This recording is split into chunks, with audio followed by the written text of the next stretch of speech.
हरिओम। नमस्कार दोस्तों, एक बार फिर से मैं कर्मकांड बाय आनंद पाठक में आप सभी का स्वागत करता हूं। दोस्तों, आज कर्मकांड के विषय में आपको मैं कुछ जानकारी दूंगा शास्त्रोक्त, वो है राहु काल के विषय में। क्या होता है राहु काल, राहु काल की कथा कौन सी है, राहु काल के जो 8 भाग होते हैं वो कौन से होते हैं, राहु काल में किस देवी या देवता की उपासना की जा सकती है, सब कुछ आज के इस वीडियो में मैं आपको बताने वाला हूँ। वीडियो की शुरुआत करो उससे पहले आप सबसे कहना चाहूँगा कि अगर आप हमारी चैनल पर नए हो तो हमारी चैनल को सब्सक्राइब अवश्य कीजिए। अगर आपको हमारे वीडियो या ये वीडियो पसंद आता है तो बिना भूले वीडियो को लाइक शेयर अवश्य कीजिएगा। तो शुरू करते हैं हमारा आज का विषय, राहु काल के विषय में शास्त्रोक्त जानकारियाँ। सर्वप्रथम राहु काल के विषय में जो कथा है वो सुन लीजिए। बहुत प्रचलित कथा है, आप सभी को पता ही होगी, बहुत ही प्रचलित कथा है। और वो कथा ये है कि जब समुद्र मंथन हुआ और समुद्र मंथन के दौरान जब धन्वंतरी भगवान अमृत कलश लेकर जब प्रकट हुए तो देव और दानव के बीच संघर्ष होने लगा अमृत प्राप्त करने के लिए, अमृत का पान करने के लिए।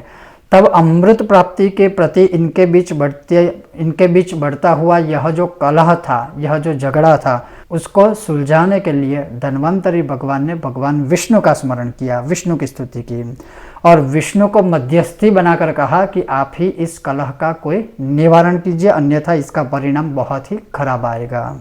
तब जाकर विष्णु भगवान ने भी देखा अमृतपान करने के लिए दैत्य और देवों के बीच बहुत बड़ा संघर्ष हो रहा है, अगर इसका कोई निवारण ना हुआ तो इसका परिणाम बहुत ही बुरा आएगा। तब जाकर भगवान श्री विष्णु ने विश्व मोहिनी का स्वरूप धारण किया और दानवों को मोहित करके स्वयं के द्वारा देवों और दानवों में अमृत का बराबर बंटवारा हो सके, इसके लिए प्रस्ताव रखा, जिसे दैत्यों ने सहर्ष रूप से स्वीकार कर लिया। फिर दैत्य और देव और दानव दोनों अमृतपान के लिए अलग अलग पंक्ति में बैठ गए।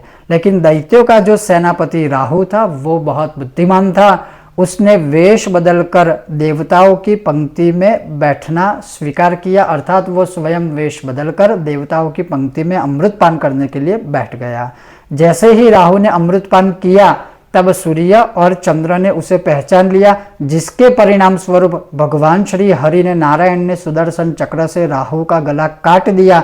लेकिन तब तक अमृत की जो बूंदें थी वो कुछ गले के नीचे तक उतर चुकी थी और इसी कारणवश वह अमरता को प्राप्त हो गए, यानी उसको भी अमर तत्व प्राप्त हो चुका था। और राहु के सर काटने का जो काल है उसे ही राहु काल माना गया है, यानी जिस समय भगवान श्री विष्णु ने सुदर्शन चक्र के द्वारा राहु का गला काटा था उसी को राहु काल माना जाता है। और तभी से इस काल को देव और दानव दोनों ही अशुभ मानते हैं। इस काल में आरंभ किए गए कार्य, व्यापार या जो भी कोई शुभ कार्य होते हैं वो काफ़ी दिक्कतों के बाद, संघर्ष के बाद ही कामयाबी तक उसमें प्राप्त कर सकते हैं, कामयाबी तक पहुंचते हैं। और इसी वजह से राहु काल में कोई भी नया कार्य आरंभ नहीं किया जा सकता। खास करके अगर आपने देखा हो कि दक्षिण भारत में राहु काल देखकर ही किसी भी शुभ कर्म का आरंभ किया जाता है। और पश्चात राहु के जो शरीर के सिरोभाग, यानी जो सिर वाला भाग था उसे राहु कहा गया और उसके नीचे, गले से नीचे जो कटा हुआ भाग था उसको केतु कहा गया है। तो ये थी राहु काल की एक संक्षिप्त कथा। राहु के सिर काटने की जो घटना हुई थी, भगवान ने जो सिर काटा था वो सायंकाल की घटना हुई थी और इसी वजह से पूरे दिन के घंटा मिनट का 8वां भाग जो होता है वो काल गणना के अनुसार पृथ्वी पर किसी भी जगह के सूर्य उदय के समय से सप्ताह के पहले दिन यानी सोमवार को दिन मान के 8वें भाग में से दूसरा भाग, शनिवार को दिन मान के 8वें भाग में से तीसरा भाग, शुक्रवार को 8वें भाग में से चौथा भाग, बुधवार को 5वां भाग, बृहस्पतिवार को 6ठा भाग, मंगलवार को 7वां तथा रविवार को दिन मान का 8वां भाग राहु काल होता है। तो इस प्रकार के 7 दिन, सप्ताह के 7 दिन में जो भाग या जिस समय पर राहु काल होता है वो मैंने शास्त्रों के अनुसार आपको सुनाया। किंतु यह भी मैं आपको सरलतम भाषा में आगे बताऊंगा कि किस दिन कितने बजे तक और कैसे राहु काल गिना जाता है। अब मैं आपको राहु काल की गणना कैसे की जाती है वो सरल भाषा में समझाऊं। तो राहु काल की जो मान्यता है वो दिन में ही है, इसीलिए कई बार मैंने दिनमान शब्द का प्रयोग किया है, रात्रि में नहीं है। तो सूर्य उदय से सूर्यास्त तक जो दिवस के जो दिन के जितने घंटे होते हैं उसके 8 भाग करने हैं, और जो दिन मैं आपको बता रहा हूं उस हिसाब से उसी समय में राहु काल निश्चित होता है। किंतु एक बात सिर्फ याद रखनी है कि हर एक देश में सूर्य उदय का समय अलग अलग भिन्न भिन्न होता है। तो जिस देश में जो सूर्य उदय हो उस हिसाब से 1.5 घंटे का समय उसको काउंट करना है। किंतु ये जो सप्ताह के जो 7 दिन है, जैसे रविवार से लेके शनिवार तक, तो हर एक दिन का समय अलग अलग होता है सूर्य उदय के लिए। तो जैसे रविवार को जो 8वां भाग बताया हुआ है, जैसे 4:30 बजे से 6 बजे तक जो रविवार का समय होता है वो निश्चित राहु काल का होता है। तो उसी हिसाब से हर एक कंट्री का जो सूर्य उदय होता है और सूर्यास्त होता है वो समय के अनुसार 8 भाग निकाल कर हर एक दिन की हर एक भाग के अनुसार ही इसकी गणना की जा सकती है। फिर भी मैं आपकी सरलता के लिए आपको समझ में आए इस हिसाब से आपको बता दूं कि रविवार को जो 8वां भाग होता है सायंकाल का, वो 4:30 बजे से लेके 6 बजे तक का है, वो राहु काल का होता है। सोमवार को दूसरा जो भाग है वो 7:30 बजे से लेके 9 बजे तक का होता है। मंगलवार को जो भाग होता है 7वां भाग, वो 3 बजे से लेके 4:30 बजे तक का है। बुधवार को जो राहु काल का 5वां भाग है वो 12:30 बजे से लेके 1:30 बजे तक का है। बृहस्पतिवार को जो 6ठा भाग है वो 1:30 बजे से लेके 3 बजे तक का है। शुक्रवार को जो 4था भाग है वो 10:30 बजे से लेके 12 बजे तक का है। शनिवार को जो राहु काल का 3रा भाग है वो 9 बजे से लेके 10:30 बजे तक का है।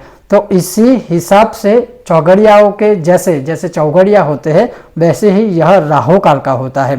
यह समय मैंने जो एक अप्रोक्सीमेटली समय सुबह 6 बजे से सूर्य उदय और 6 बजे सूर्यास्त हो उस हिसाब से यह समय मैंने आपको काउंट करके बताया है। किंतु आपको एग्जैक्ट परफेक्ट राहु काल का समय जानने के लिए आप जिस देश में हो वहां सूर्य उदय और सूर्यास्त जिस तरह से हो रहा है उस घंटों की पहले आप गणना करें, और उन जो 12 घंटे या 11 घंटे जो भी होते हैं सूर्य उदय सूर्यास्त के अनुसार उसके 8 भाग करें, और 8 भाग करके जो भी रविवार को जैसे अंतिम 8वां भाग जो होता है उस समय को लेना है। जैसे 1.5 घंटा होता है तो 1.5 घंटा लीजिए, 1 घंटा 20 मिनट होता है तो 1 घंटा 20 मिनट लीजिए। तो इसी अनुसार इसी के जैसे मैंने एग्जैक्टली आपको सरल भाषा में थोड़ी समझाने की कोशिश की है।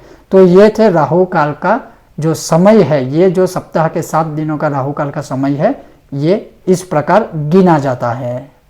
अब दूसरा प्रश्न है कि राहु काल में क्या करें, कौन सी उपासना करनी चाहिए। अब दूसरा प्रश्न है कि राहु काल में ऐसे आसुरी शक्तियों का जब उदय होता है, माना जाता है कि राहु काल का जो समय होता है उसमें आसुरी शक्तियों का उदय होता है, तो क्या करना चाहिए। तो राहु काल में दुर्गा उपासना सबसे उत्तम मानी गई है और ये शास्त्र मत है और कई विद्वानों का या साधु संतों ऋषि मुनियों का मत है। इसीलिए राहु काल में दुर्गा उपासना को बहुत महत्वपूर्ण स्थान दिया गया है। अब दुर्गा उपासना में क्या करना है, तो अगर राहु काल के अनुसार शास्त्र मत के अनुसार अगर हम देखें तो राहु काल में दुर्गा सप्तशती पाठ करने का बहुत ही महत्व, प्रचुर मात्रा में महत्व लिखा हुआ है शास्त्रों में। तो राहु काल में आप दुर्गा सप्तशती का पाठ आरंभ कर सकते हो या पूरा पाठ उसमें कर सकते हो।